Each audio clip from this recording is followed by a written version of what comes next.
Good morning, and welcome to the Booking Holdings 2025 Annual Meeting of Stockholders. I would now like to turn the call over to Bob Mylod, Chair of the Board of Directors of Booking Holdings. Good morning and welcome to the 2025 Annual Meeting of Stockholders of Booking Holdings. I'm Bob Mylod, Chair of the Board of Directors of Booking Holdings. Thank you for joining us today. As is our custom, we will conduct the formal stockholder meeting first. After the formal meeting has concluded, Glenn Fogel, the company's CEO, will comment on the company's business and will then answer questions. We refer you to our proxy statement for information regarding the proposals we are considering today and instructions regarding how to vote. We also refer you to the rules of conduct available on the web portal, which provide additional details regarding the conduct of the meeting and the Q&A period. This meeting is now officially called to order. If you have your control number and have not voted or would like to change your vote, the polls are now open and you may proceed to vote through the web portal by clicking on the voting button and following the instructions there. If you have already voted and do not want to change your vote, you do not need to vote again. After the proposals have been presented, the polls will close. Also, if technical difficulties arise, we ask that you remain on the line or reconnect if you are disconnected for 15 minutes. If the meeting is unable to resume after 15 minutes, the matters to be voted on will be deemed to be properly before the meeting. The polls will be closed. All votes received prior to the closing of the polls will be counted, and the meeting will be automatically adjourned and will not be reconvened. I'd now like to take a minute to introduce the other nominees for election to the company's board of directors at this meeting, each of whom is present. Glenn Fogel, the company's President and Chief Executive Officer. Miriam Graddick-Weir, Chair of the Board's Talent and Compensation Committee. Kelly Greer. Chuck Noski, Chair of the Board's Corporate Governance Committee and Lead Independent Director. Larry Quinlan, Chair of the Cybersecurity Subcommittee of the Audit Committee.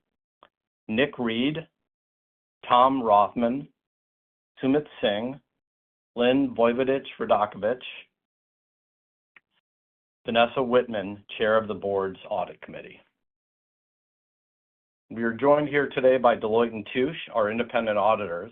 Doug Feachy, the lead audit partner, is available to respond to appropriate questions. Broadridge Financial Solutions has been appointed to serve as Director of Election for this meeting. Ms. Beth Vanderbeck is with us today and has taken the oath of Inspector of Election. At this point, I'd like to take a moment to summarize today's agenda.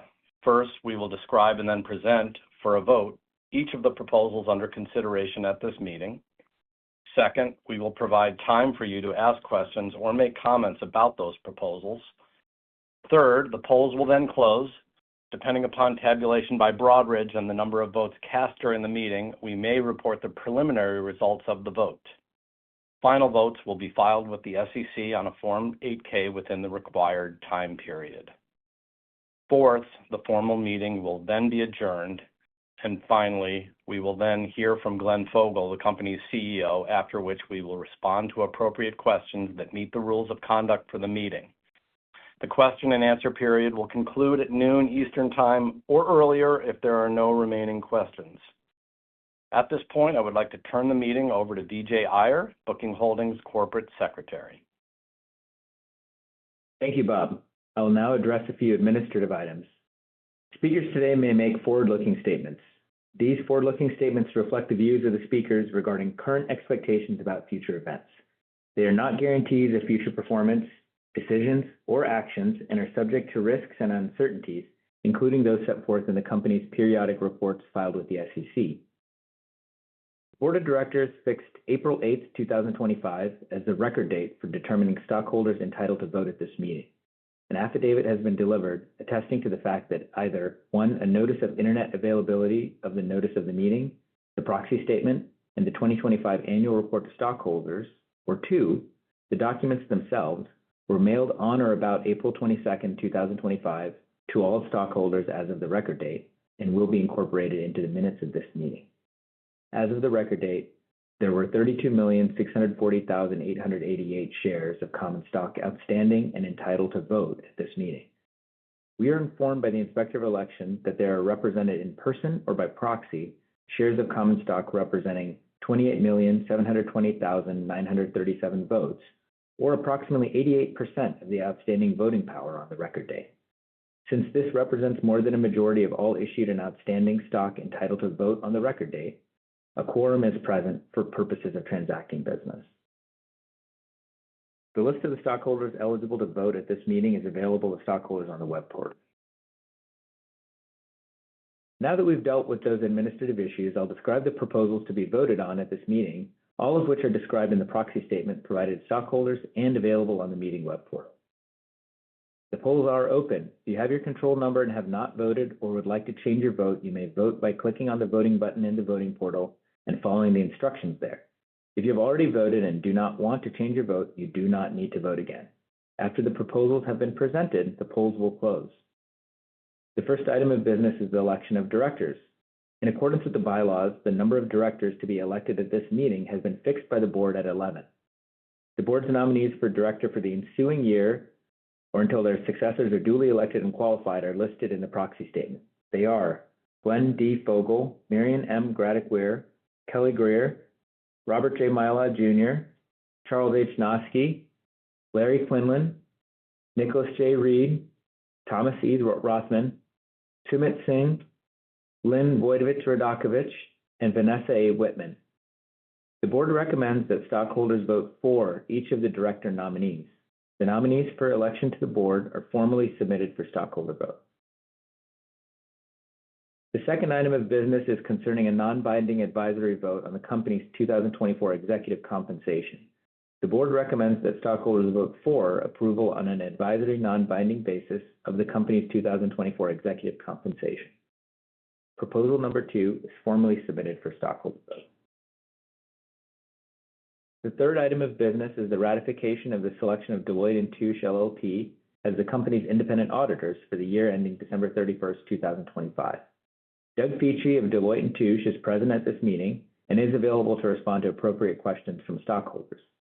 The Audit Committee of the Board has approved the selection of Deloitte Touche LLP as the company's independent auditors for 2025, and the Board recommends that stockholders ratify that selection by voting for Proposal number 3. Proposal number 3 is formally submitted for stockholder vote. The fourth item of business is a non-binding stockholder proposal submitted by Mr. John Chevedden, requesting a non-binding stockholder vote regarding a proposal that won 49% BKNG shareholder support. Mr. Chevedden is on the line and will now present his proposal. Operator, please open Mr. Chevedden's line. Mr. Chevedden, you may now proceed to present your proposal.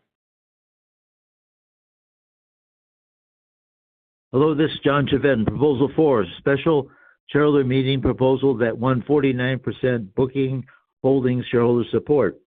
Shareholders ask the board of directors to take the steps necessary to amend the governing documents to give the owners of combined 10% of the outstanding common stock the power to call a special shareholder meeting.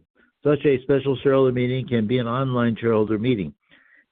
An improved shareholder right to call for a special shareholder meeting, as called for in this proposal, can help make shareholder engagement meaningful. An improved shareholder right to call for a special shareholder meeting will help ensure that Booking Holdings board and management engages with shareholders in good faith, because shareholders will have a viable plan B by calling for a special shareholder meeting. This proposal topic won 49% shareholder support at the 2022 Booking Holdings annual meeting. This 49% vote was especially impressive because this proposal had to swim upstream against the Booking Holdings 22-page Madison Avenue type promotional material 10 days before the annual meeting that highlighted voting against the special meeting proposal that still won 49% support. There is no concern that allowing 10% of shares to call for a special shareholder meeting is too easy. It's almost unheard of for any special shareholder meeting called for by shareholders to occur at any company, even though a significant number of companies allow 10% of shareholders to call for a special shareholder meeting. The reason to have this right is that with this right in place, more companies are more likely to engage productively with their shareholders, because shareholders have an alternative ability to call for a special shareholder meeting. On the other hand, with the widespread use of online shareholder meetings, it's much easier for a company to conduct a special shareholder meeting for important business matters, and Booking Holdings bylaws need to be updated accordingly. Please vote yes. Special shareholder meeting proposal at 149% Booking Holdings shareholder support. Proposal 4. Thank you, Mr. Chevedden. The board recommends that stockholders vote against this proposal. Proposal number 4 is formally submitted for stockholder vote. Thank you, Vijay. At this time, if any stockholder would like to make a comment or has a question regarding a proposal, please submit your comment or question through the question box on the web portal. We are only addressing questions on the proposals. There will be time later for other questions. Leslie Cafferty, our head of communications, will now present the questions.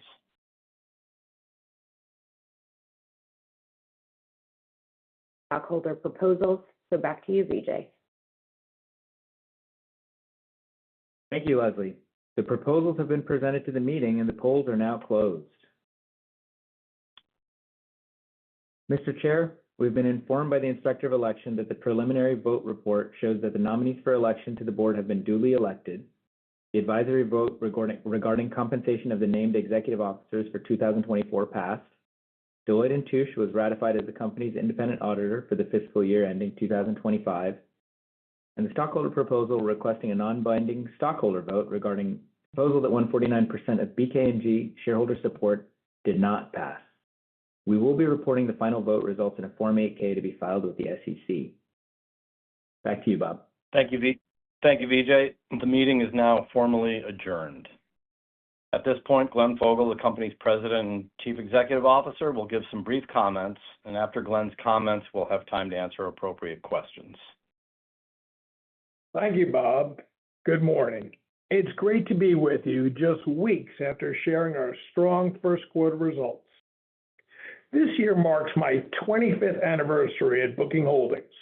From our beginnings as a small online startup to becoming a global leader in travel, we've remained committed to our mission to make it easier for everyone to experience the world. That mission continues to guide a focus on innovation, resilience, and delivering real value, grounded in the belief that better travel leads to better lives and a better world. Looking ahead, the same principles, customer centricity, innovation, and cost discipline that got us here will guide us forward. This is an incredible time to be a technology leader in travel, and I've never been more excited about what's ahead. Before diving into strategy, let's take a look at our 2024 performance. We delivered strong results while enhancing value for both travelers and supply partners. In 2024, we booked over 1.1 billion room nights across our platforms. We also reached new financial milestones. Revenue of nearly $24 billion, up 11% year over year. Adjusted EBITDA of over $8 billion, an increase of 17%, and adjusted earnings per share of over $187, up 23%. Details on GAAP reconciliation are available in our earnings release on the Investor Relations site. Our long-term ambition in a normalized travel environment is to grow our annual constant currency gross bookings and revenue by at least 8% and constant currency adjusted earnings per share by at least 15%. I'm thrilled to say that we exceeded these growth targets in 2024. On capital returns, we returned over $7 billion to shareholders last year. Capital return remains a priority, and in early 2025, we announced a new $20 billion share repurchase authorization and a 10% increase in our quarterly dividend per share. But our momentum extended well beyond the numbers. We made progress on key strategic priorities, advancing the connected trip, scaling merchant offerings, growing AI capabilities, and broadening supply. These efforts work together to create a better, more seamless experience for travelers and more value for our partners. Let me highlight a few areas. The connected trip is our long-term vision to provide more value to our customers and simplify the planning, booking, and travel experience. Our goal is to make it more personalized, seamless, and enjoyable, driving value for travelers and partners alike.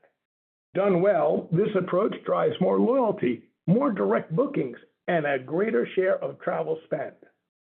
Our merchant model and loyalty program are key to realizing our connected trip vision. Payments helps travelers and partners transact efficiently across the platform. Merchant gross bookings rose 27% in 2024 and made up 63% of total gross bookings, up from 54% in 2023. In addition, our Genius loyalty program at Booking.com is expanding beyond accommodations into our other travel verticals. This helps to deliver more value to our travelers and drives incremental bookings for our partners. Innovation has always been core to who we are. From the early days of online travel and A/B testing, to the rise of mobile apps and machine learning, to today's Gen AI efforts, we've consistently evolved to meet the changing needs of travelers and partners. And AI is accelerating our evolution. We believe compelling AI offerings like domain-specific AI agents will play a key role in making the connected trip an even better customer experience. We're already integrating Gen AI across our brands with traveler-specific efforts like Booking.com's AI Trip Planner, Priceline's assistant Penny, Kayak's recently launched Kayak.ai service, and OpenTable's voice AI tools. And we're seeing Gen AI-driven improvements in search, conversion, and customer support. We're also partnering with leading AI companies on agentic technology. These partnerships align with our longstanding approach to engage with emerging traffic sources and stay ahead of what's next. We will continue to learn how travelers and partners prefer to engage with Gen AI, and I am confident in our positioning and excited about the positive impact this technology is already having. Another point to note is strong partner relationships and broad partner supply are key to delivering a more comprehensive planning and booking experience. One area of focus is alternative accommodations, where we ended 2024 with 7.9 million listings, a new high. More listings means more choices for our travelers, contributing to our strong double-digit growth in room nights. This business has been growing faster than both our core hotel business and the broader industry. In terms of room nights, it is now more than two-thirds the size of the industry leader, highlighting that it's becoming an increasingly attractive service for both travelers and partners. There's no question the world remains uncertain. Geopolitical tensions, macroeconomic shifts, and more. But this has always been the case. And if history has shown us anything, it's that travel is resilient, and so are we. We'll continue to test, learn, and adapt. We'll stay focused on delivering value, acting with integrity, and driving strong results. It's been an incredible 25 years at Booking Holdings. I'm grateful to our partners, our customers, our employers, and our shareholders. Thank you for your continued belief in our vision as we are relentlessly committed to making it easier for everyone to experience the world. We will now take appropriate stockholder questions. We will attempt to answer as many questions as time allows. As a reminder, we will only address appropriate questions that meet the rules of conduct for the annual meeting. Also, any appropriate questions that we do not get to will be answered and posted as soon as practical to the company's website. The answers will remain on the site until June 30, 2025. Thanks, Glenn. We will address questions submitted today through the web portal. Note that in the event of substantially similar questions, we will present one for discussion. The first question is, what is the board's plan for downstream profits of AI? And then related, can you please give us an example of how Booking uses AI?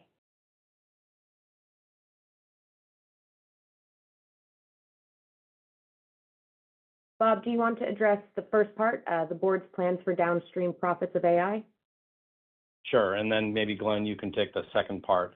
Yeah, in terms of downstream profits for AI, I would say before there are going to be downstream profits of AI, there first has to be major investment in AI, and I assure you that from the board on down, we are in the process, as Glenn just mentioned, of making those investments, of experimenting and experiencing the technology. As we've done consistently, we view any potential gains as an opportunity to reinvest in the strategic areas that we believe will support sustainable top-line growth and long-term earnings power. And as Glenn mentioned, once we do that, we have a strong history of returning some of those profits to our shareholders, whether it be in our stock repurchase plans, which as Glenn mentioned, in less than a decade, we have reduced our share count by 40%, all while also instituting a dividend and increasing it within the last year.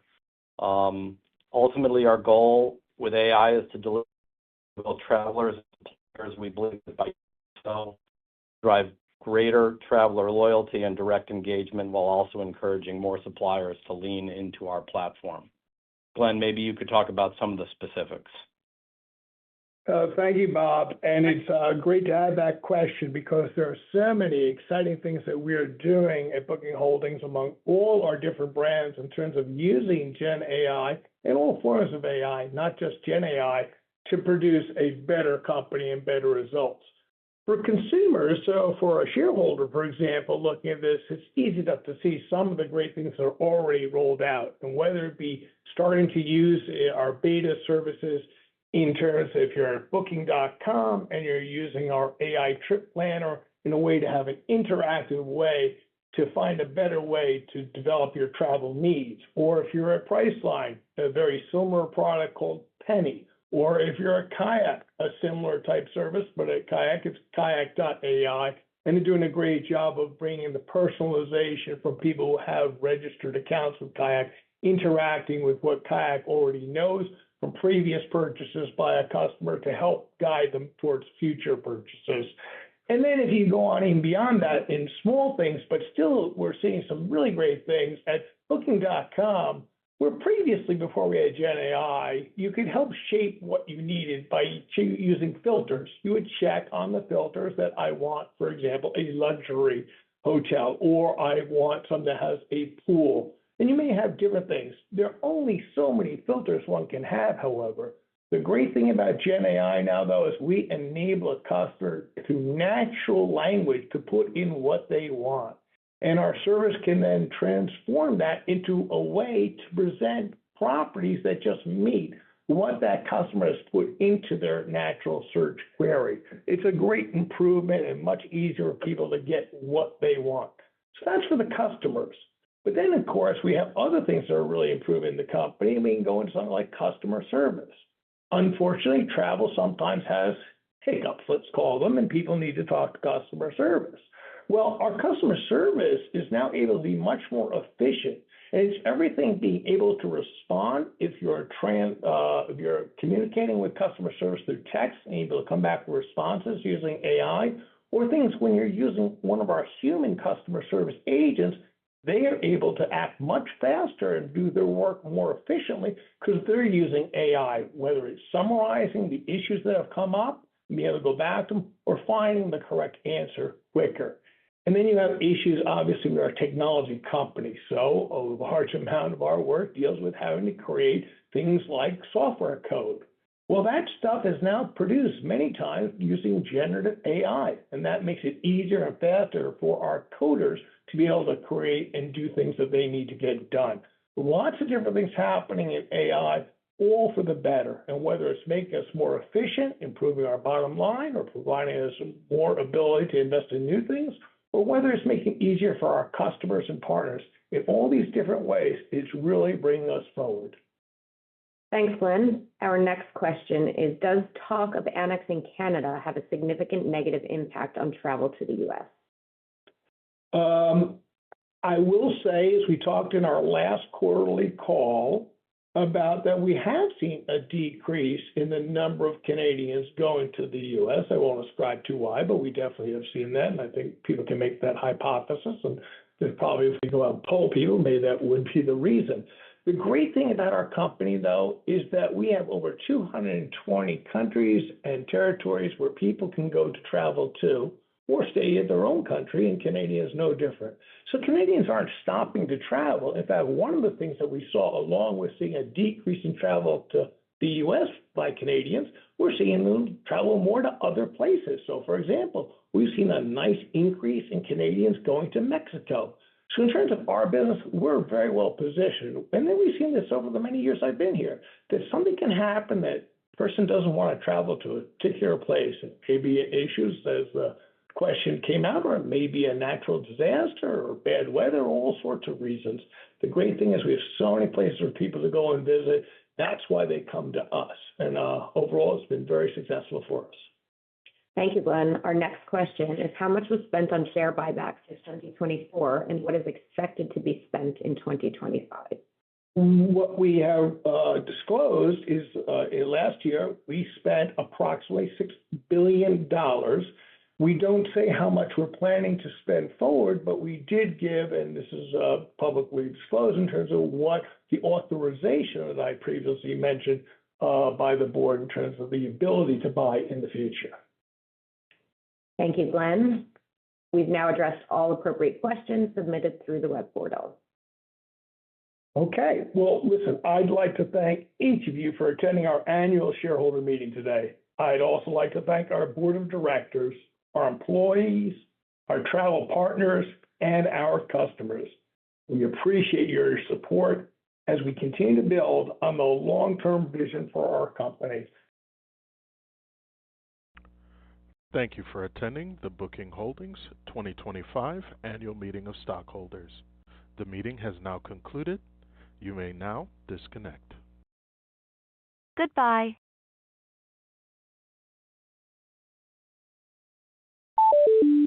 The host has ended this call.